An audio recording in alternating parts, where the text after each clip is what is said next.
Hello అండి. అందరికీ నమస్తే. ఈరోజు ఉసిరికాయ పచ్చడి ఎలా చేయాలో చూద్దాం. పచ్చడి మీన్స్ పికిల్ అండి. ముందుగా ఉసిరికాయల్ని నీట్‌గా కడిగి తుడిచి పెట్టుకున్నాము. తర్వాత ఆవాలు, మెంతులు మిక్సీలో పొడి చేసి పెట్టుకున్నామండి.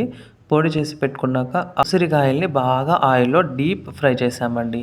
ఉసిరికాయలు చూసినప్పుడల్లా నాకొక పాట గుర్తొస్తుందండి. చెట్టు మీద ఉసిరికి, సంద్రాన ఉప్పుకి, సుట్టరికం పెట్టాడు సిత్తరాల దేవుడు. చాలా బావుందండి పాట కూడా. ఉసిరికాయలు డీప్ ఫ్రై అయిన తర్వాత అందులోకి ఉప్పు, కారం, మనం మిక్స్ చేసి పెట్టుకున్న పొడి వేసుకొని, ఆయిల్‌లో ఆవాలు, జీలకర్ర వేసి బాగా ఫ్రై అయిన తర్వాత అందులోకి వేసి కలుపుకోవడం. అంతే అండి. Easy and simple. చాలా బావుందండి టేస్ట్. ఇది మా చిన్నక్క చేశారండి. మేము ఒక బాక్స్‌లోకి నిలువ చేసి పెట్టుకుంటున్నాం. అంటే నా కోసమే అండి పచ్చడి. టేస్ట్ అయితే అదిరిపోయింది. మీరు ట్రై చేయండి. ఎలా వచ్చిందని కామెంట్ చేయండి. Thank you. కొంచెం ఫాలో చేయండి.